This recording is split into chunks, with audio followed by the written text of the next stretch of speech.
పేరేంటి? శ్వేత యాదవ్ వచ్చింది. ఏం చేయడానికి? ఎవరొచ్చింది? ఇంకా మీరే చూడండి అయ్యా. ఇప్పుడు మేము చేసింది ఏంది? మేము కాంగ్రెస్ పార్టీకి లాయల్గా ఉండడం తప్ప, మేము రేవంత్ రెడ్డికి లాయల్ ఉండడం తప్ప. మినిస్టర్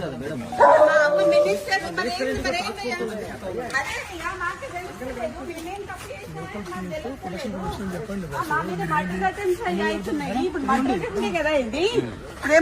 ఆమె ఎందుకు వచ్చింది? ఇప్పుడు అంటే మా అమ్మ ఇప్పుడు లేడీ కానిస్టేబుల్ వచ్చిందంటే, లేడీ ఎస్ఐఓ సిఐఓ ఆమె నాకు తెలియదు.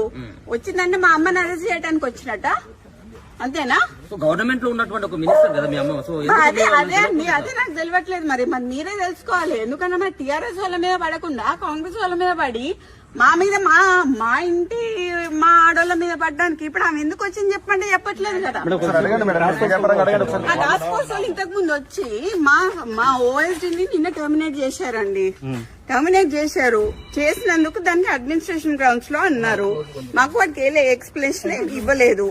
ఆయన ఇక్కడ ఉన్నాడు అని చెప్పి వచ్చారు. ఆయన మా దగ్గర ఉన్నాడు. సరే ఉన్నాక తీసుకెళ్తాను ఒక వారెంట్ ఏం లేకుండా ఆయన మఫ్టీలో వచ్చాడు పోలీసు. నేను ఎట్లా పంపిస్తాను వాడిని? పంపించలేం కదా. నేను అడిగాను టాస్క్ ఫోర్స్ ఏని, మీరు వారెంట్ తీసుకొని రండి, నేను పంపిస్తాను అన్నాను.